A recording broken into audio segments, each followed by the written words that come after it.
Bonjour, bienvenue à ceux qui nous suivent. Alors aujourd'hui, on va se demander, est-ce qu'il y a un passeport pour accéder à l'éternité? Est-ce qu'il y a un billet? Est-ce qu'il y a un comportement? Est-ce qu'il y a quelque chose qu'il faut faire de précis pour accéder à cette éternité?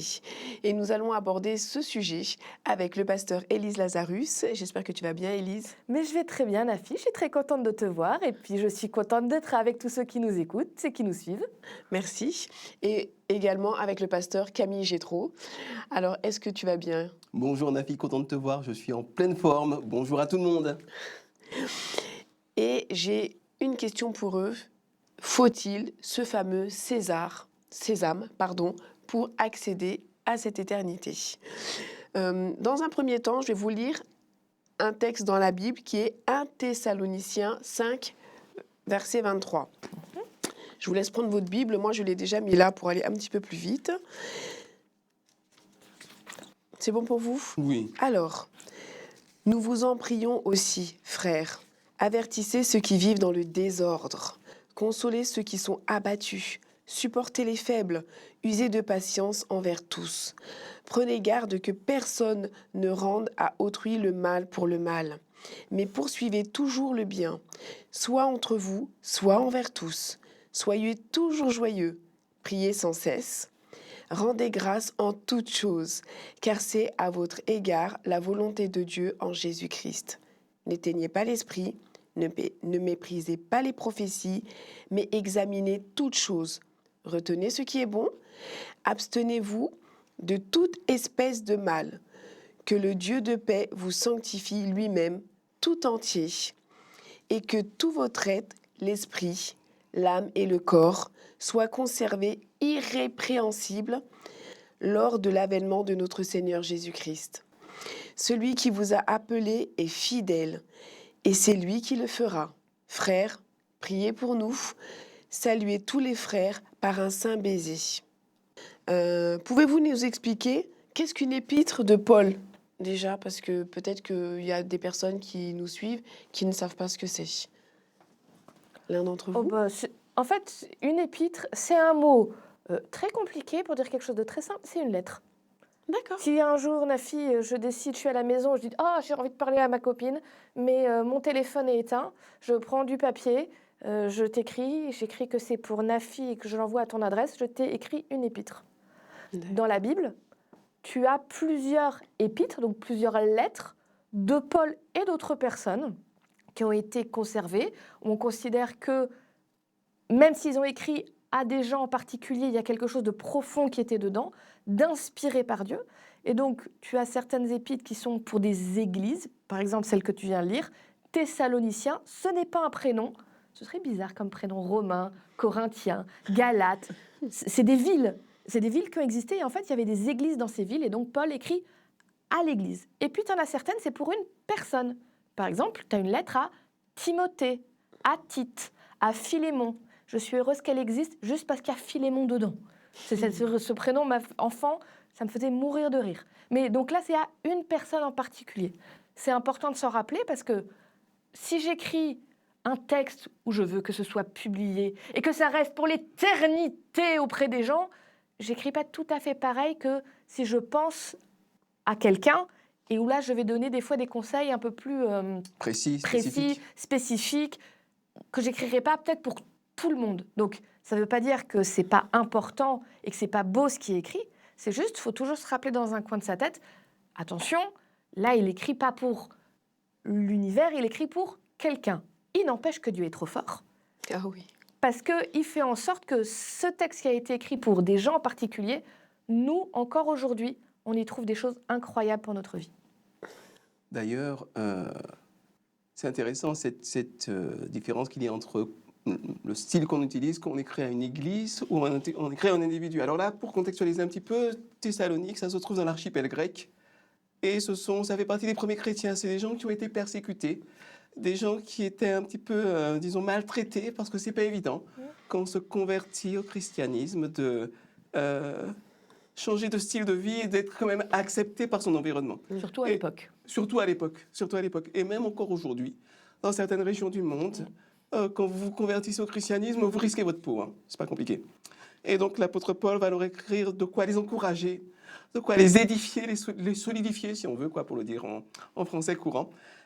Et puis aussi de quoi les remettre parfois sur le droit chemin, parce que quand on débute, on a tendance peut-être à se disperser ou à commettre des erreurs, à ne pas se rendre compte que tel ou tel comportement n'est pas approprié ou n'est pas constructif. Et donc l'apôtre Paul écrit pour les encourager et puis pour leur permettre de voir un petit peu plus clair. Alors Jétro, du coup, je vais t'interrompre. Du coup, tu parles que quand on vient de se convertir, on fait un peu les choses dans le désordre, on ne sait pas comment faire, hein, on n'a pas le GPS, on n'a pas le guide tout de suite, on ne le connaît pas. Et là, il y a une phrase qui m'a marquée. C'est tout au début, hein, il dit « Nous vous en prions aussi, frères, avertissez ceux qui vivent dans le désordre. » Déjà, il commence sa lettre par cette phrase avec le mot désordre. Qu'est-ce que ça veut dire? Qu'est-ce qu'il veut dire? Pourquoi il appuie dessus? Certainement, il y a des problèmes qui relèvent de la moralité ou de l'immoralité dans cette communauté de Thessalonique. Alors peut-être pour prendre un exemple biblique, il y a des moments de la vie de n'importe qui, que ce soit un chrétien débutant, un chrétien confirmé, où on fait n'importe quoi. Prenons un exemple très connu, c'est l'exemple du roi David, qui quand même aime Dieu. Hein. Il voit une superbe femme qui se douche, en fait c'est pas vraiment une douche, elle se lave, disons, dans la rivière. Il n'y a pas de douche à l'époque. Et puis finalement, il va avoir des relations avec elle alors qu'elle est déjà mariée. Il va faire n'importe quoi. D'après ses pulsions, d'après son envie, c'est tout à fait logique et c'est tout à fait légitime d'aller et de prendre ce qu'il veut. Et pourtant, cela va générer du désordre et même des catastrophes pour lui, pour le mari de cette femme qui s'appelait Uri, pour cette femme elle-même qui s'appelait Bathsheba, et pour leur enfant. Tout cela va avoir des conséquences que sur le moment ils ne percevaient pas. Et c'est là toute la difficulté pour nous. Souvent, c'est de se rendre compte de la portée de nos actes et de l'impact réel de nos actes. Par exemple, pour être très concret, et je pense que ça t'est arrivé aussi, Élise, de temps en temps, il y a des personnes qui me convoquent comme pasteur, des personnes âgées. Ils disent, pasteur, j'arrive au bout du rouleau, il est temps qu'on fasse un bilan et que je me prépare à aller au ciel. Bon, puisque c'est le thème du jour. Et je me souviens notamment d'un homme qui me disait, mais j'ai passé toute ma vie à courir après l'argent. Je suis passé à côté de mes enfants. Je suis passé à côté de ma femme. Je suis passé à côté de moi-même. Je suis passé à côté de mon Dieu. Je suis passé à côté de ma vie. Et en fait, en ayant une vie extrêmement structurée, déterminée, orientée sur la recherche du profit et du gain, c'est une forme d'ordre. N'empêche que dans l'absolu, dans son absolu à lui, il vivait dans le désordre. Et parfois, on a besoin de regards extérieurs pour se rendre compte de cela et reprendre un chemin qui soit quand même beaucoup plus en phase avec ce qu'on est ou ce qu'on souhaite au fond de soi-même. Pour revenir aussi, puisque Jétro disait, Thessalonique, c'est une toute jeune église avec des gens qui viennent de découvrir Jésus, découvrir Dieu. Ils sont tout feu, tout flamme. Et faut bien comprendre, encore aujourd'hui, le message de Jésus, il est incroyable. Il est extrêmement libérateur. Il est déculpabilisant. Mais encore plus, à cette époque-là où la lettre elle est écrite, c'était une société très, très dure. Très, très dure, avec des cases pour tout le monde. Et quand tu es dans cette case, tu n'en sors pas. Tu es un Romain, tu es un Grec, tu es un Juif, tu es un homme libre, tu es un esclave, tu es un homme mâle, tu es une femme. Quand tu es dans cette case-là, tu as des devoirs et parfois quelques droits si tu as de la chance, et tu ne peux pas en sortir. Et le message de Jésus arrive, et ces gens commencent à entendre, il n'y a plus ni homme ni femme, il n'y a plus ni juif ni grec, il n'y a plus d'hommes libres et d'esclaves. C'est incroyablement libérateur. Mais cette libération qui se vit, où on dit, quand on est entre chrétiens, toi tu peux être super riche, toi tu peux être juste esclave, vous êtes frères en Jésus. Il n'y a plus de barrières, il n'y a plus de limites. De hiérarchie. Il n'y a plus de hiérarchie. Ce n'est pas acceptable pour la société et ça met aussi un peu le bazar parce que ça peut être grisant la liberté aussi sur le coup. Et donc, sans jamais revenir sur ce qui a été dit, on continue à dire il n'y a plus ni juif ni grec, il n'y a plus ni homme ni femme, il n'y a plus esclave et maître. Il dit attention, ça n'est pas une excuse pour mettre du désordre dans sa vie. Si je reprends moi aujourd'hui, le fait de découvrir Jésus, ça m'a appris qu'il n'y a pas de gagnant et de perdant. Il n'y a pas de réussir à tout prix, sinon t'es nul. Il n'y a pas de gens beaux et importants et des gens qui ne vaudraient rien. Et ça, c'est extrêmement libérateur. Mais ça ne veut pas dire que je dois faire n'importe quoi avec mon corps en me laissant aller, en disant bah, de toute façon, un jour, mon corps, il sera refait par Jésus au moment de la résurrection, donc celui de maintenant, je m'en fiche. Ça ne veut pas dire que je dois glander toute la journée en disant de toute façon, riche, pauvre, peu importe. Non, je dois avoir une vie belle, remplie de bonnes choses, que je vis à fond.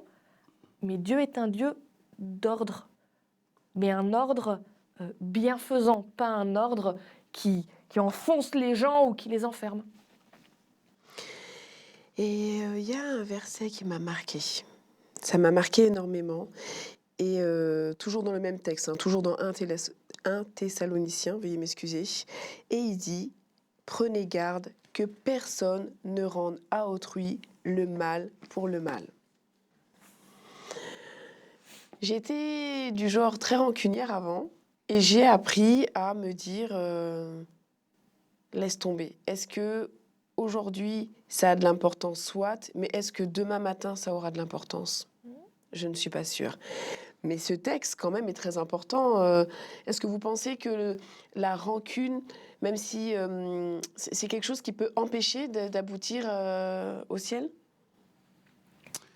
Mais alors, écoutez, moi j'ai grandi en regardant Bruce Lee. Alors, bon, chacun a les références culturelles qu'il peut. Certains chez Nietzsche, d'autres c'est Marx, moi c'est Bruce Lee. Bon.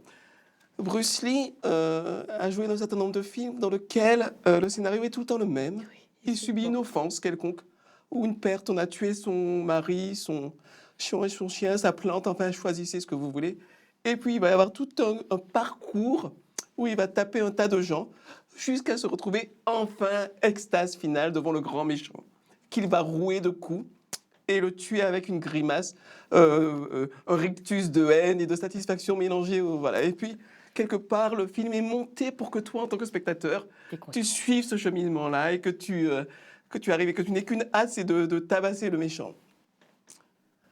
En fait, j'ai entendu des gens qui ont eu l'occasion de se venger, notamment des gens qui avaient vécu le génocide rwandais.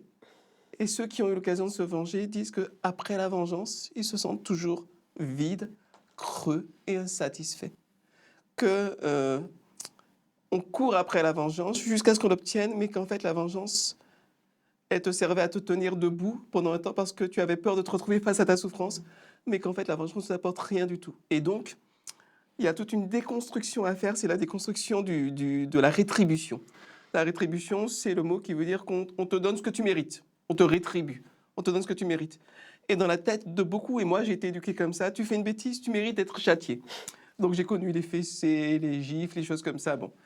Et donc, bon, pas beaucoup, hein, mais quand même, on s'en souvient encore.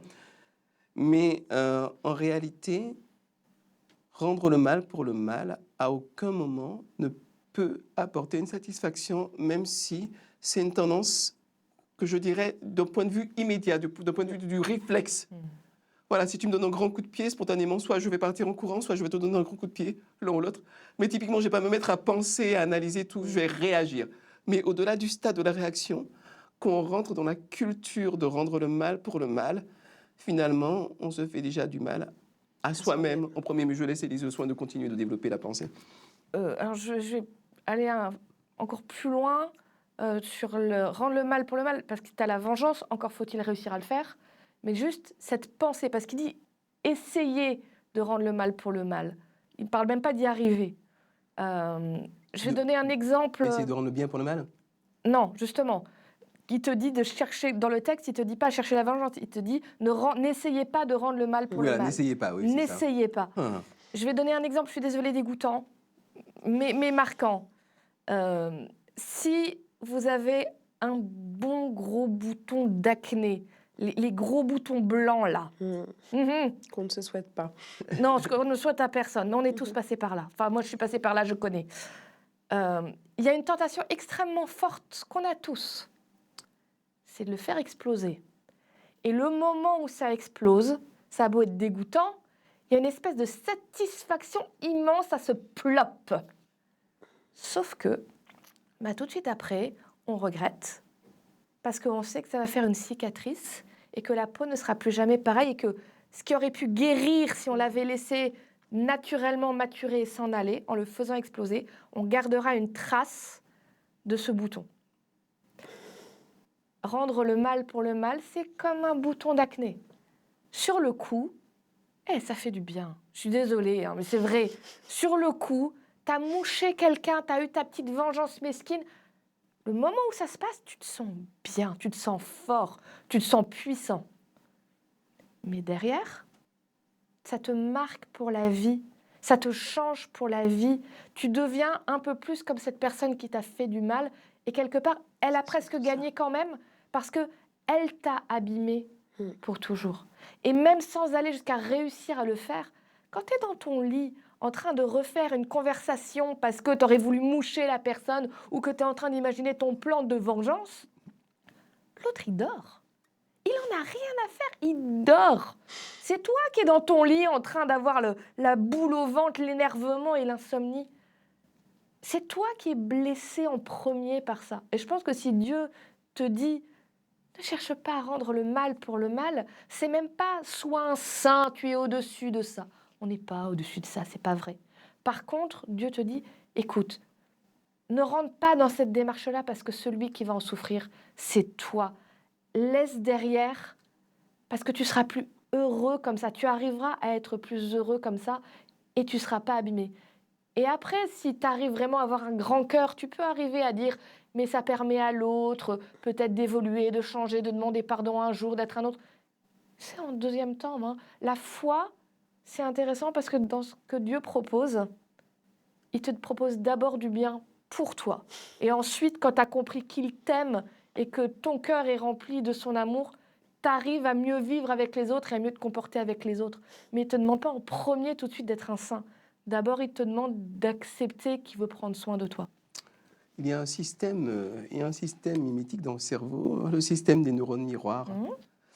C'est ce système qui explique que pourquoi, quand tu vois quelqu'un qui explose de rire, tu ne sais pas pourquoi il rit, mais tu as envie de rire aussi, quoi. Ou pourquoi, quand on voit quelqu'un qui est dans une situation de détresse profonde à la télévision, moi, ça m'arrive de verser ma petite larme sans pouvoir m'en empêcher.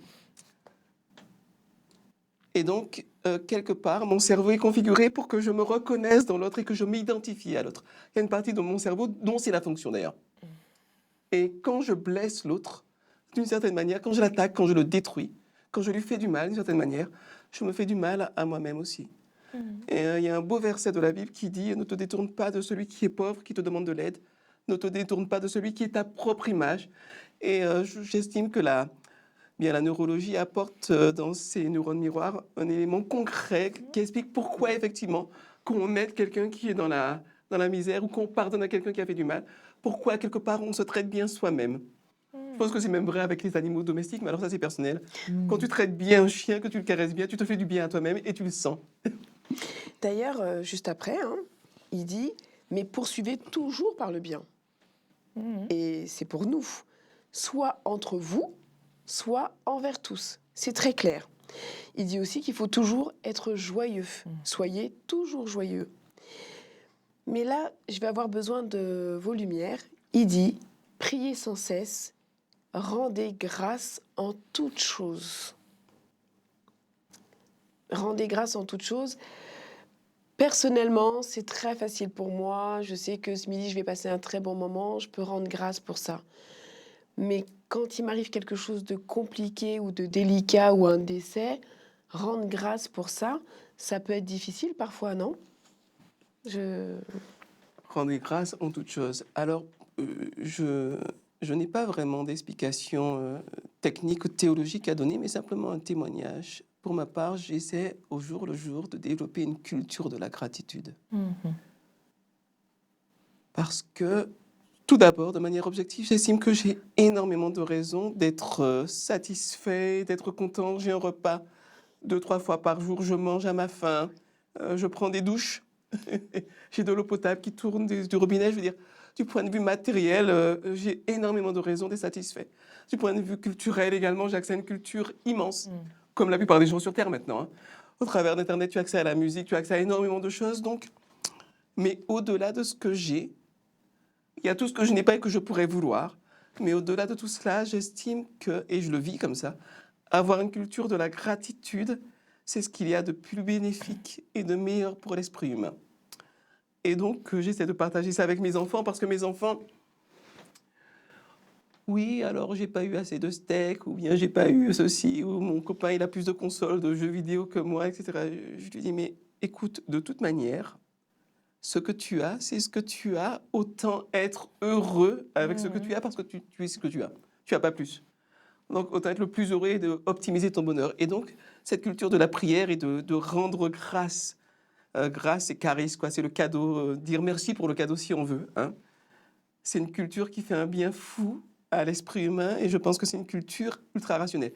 De ce point de vue-là, j'ai du mal à comprendre la mentalité d'un certain nombre de Français. Français qui râlent tout le temps, qui ne sont pas contents, qui râlent, qui font les grèves, etc. Pour avoir voyagé un petit peu en Afrique notamment, je peux vous dire qu'en France, on est bien. On est bien. Pour aller dans le sens de ce que tu dis, j'ai été très marquée. J'ai vu une étude il n'y a pas longtemps sur le taux de bonheur des gens. Et donc, l'étude montrait qu'en général, on a tous à peu près un taux de bonheur plutôt bas, en réalité. Peu importe ton niveau de vie, si tu es marié heureux ou pas, il y a un taux à peu près équivalent, stable, avec des petits montées-descentes, mais voilà. Mais ce qui m'avait profondément marqué, c'est qu'il t'expliquait que si quelqu'un gagne au loto, une grosse somme d'argent, son taux de bonheur monte. Ça me paraît relativement logique. On a beau dire l'argent ne fait pas le bonheur. On Bon, contribue un peu. disons que dans une belle maison avec jacuzzi, voilà, mon bonheur va monter un peu. Sauf que, en effet, le bonheur monte, Et il redescend. mais qu'au bout de 2 ans, leur taux de bonheur est retourné à ce qu'il était avant qu'ils aient gagné. 2 ans. Ils n'ont vu qu'une seule façon pour que le taux de bonheur augmente significativement et dans le temps, c'est les gens qui rentrent dans la démarche que j'ai trop dite, c'est être dans cette satisfaction de ce qu'on a et dans une option de gratitude, Une culture de la une gratitude. culture de la gratitude. Et là, il y a une vraie montée du bonheur et qui est dans la durée. Ça veut dire, même si je gagne au loto, si je ne suis pas dans l'attitude de gratitude, je ne sais pas être vraiment heureux. Les pubs m'auraient menti. Donc, autant faire ce qui marche pour être heureux. Enfin, moi, je veux bien avoir un taux de bonheur élevé. Ça me va. Et ça me rappelle ce syndrome des enfants riches. J'ai oublié le nom de ces enfants riches, de ces enfants de riches qui ont tout, entre guillemets, à la naissance et qui tombent en dépression, qui ont un sentiment d'insatisfaction profonde et d'impossibilité de réaliser quoi que ce soit parce que tout a déjà été fait pour eux. Il y a un syndrome dont il y a un nom spécifique. J'ai oublié. Mais On va demander à ceux qui nous suivent de l'écrire ou d'appeler la radio, de nous dire exactement quel est ce syndrome. Ça pourra nous aider pour la prochaine voilà, émission. les enfants de milliardaires là, qui ne savent plus quoi faire d'eux-mêmes. Mais alors, le texte du coup me paraît beaucoup plus clair. J'ai quand même une question. À un moment donné, il dit ne pas éteindre l'esprit, mépriser les prophéties. Ça fait allusion à quoi? Alors ça, c'est un petit peu plus technique. Si ça te va, je parle de l'esprit, tu parles des prophéties. Très Ça te bien. convient ? Donc l'esprit dans la Bible t'explique que Dieu, tu vas pas aller lui serrer la main. Jésus, il a vécu un moment sur la terre, mais là maintenant, il est plus sur terre. Tu peux pas non plus aller taper la discute avec lui. Mais Jésus, au moment où il sait qu'il va plus être sur la terre, dit « Je laisse avec vous l'esprit et vous êtes gagnants ». Alors, c'est un peu difficile à expliquer qu'est-ce que c'est l'esprit, parce que pareil, tu ne peux pas le toucher, tu peux pas... Il y a une jolie expression dans la Bible qui dit que l'esprit, tu ne peux pas le voir, mais c'est comme le vent. Tu ne peux pas voir le vent, tu ne sais pas d'où il vient, tu ne sais pas où il va, mais tu vois les effets. L'esprit a cette même idée. Tu ne peux pas le toucher, tu ne peux pas dire « Ah, il est là !» Non, mais tu sens son action dans ta vie. L'esprit, son action, c'est certains disent que c'est la petite voix dans notre tête de temps en temps qui dit « Eh, ce que tu fais là, c'est pas un bon plan. Tu vas avoir ça va te faire des problèmes. » Voilà, certains appelleront ça la conscience peut-être, mais le fait de l'esprit, il t'aide à voir qu'il y a certaines choses qui sont mal et où tu le sens au fond de toi et qui va t'aider à vivre mieux. Donc n'éteignez pas l'esprit, c'est écoute cette petite voix au fond de toi qui veut te pousser à vivre mieux et ne sois pas têtu et ne fais pas comme si elle n'était pas là. Et pour aller exactement dans ce sens-là, en ce qui concerne les prophéties, il y a énormément à dire. Je vais retenir un seul élément, c'est l'élément eschatologique. Oula. Ça veut dire ce qui se passe à la fin des temps. D'accord. Autrement dit, quelque part, les prophéties te donnent un horizon, un point à viser quelque part. Et ça t'aide à t'orienter. Quand tu as une destination, tu sais t'orienter.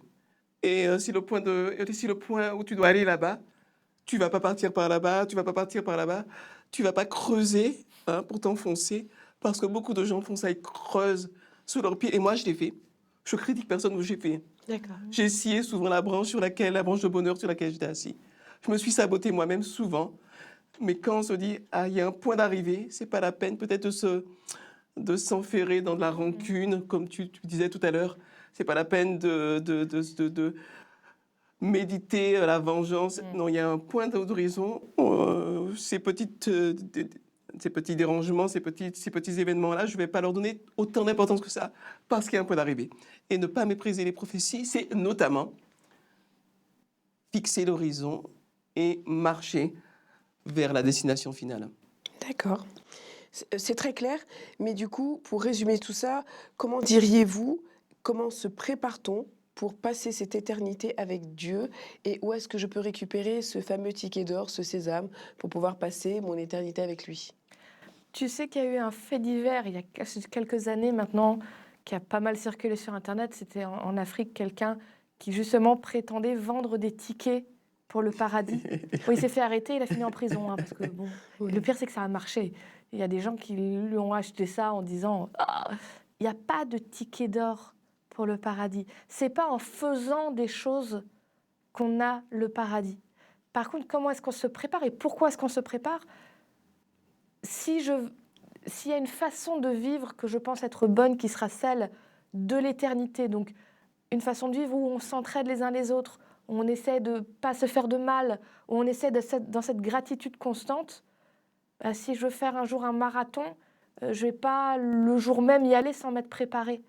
Si je veux vivre dans l'éternité, de cette façon-là, dans ma vie d'aujourd'hui, je commence petit à petit à m'habituer à vivre comme ça, pour que la transition soit plus facile, pour apprendre à aimer vivre de cette façon-là, sinon je vais être très malheureuse dans l'éternité. Si moi, mon plaisir, c'est d'écraser les autres, l'éternité, c'est triste, parce que je ne peux plus le faire. Donc déjà maintenant, je ne cherche pas un ticket. La seule chose qu'il faut pour l'éternité, c'est dire « Jésus, je crois en toi, je t'aime, je veux que tu me sauves. » Point. Tout le reste, c'est du bénéfice déjà maintenant.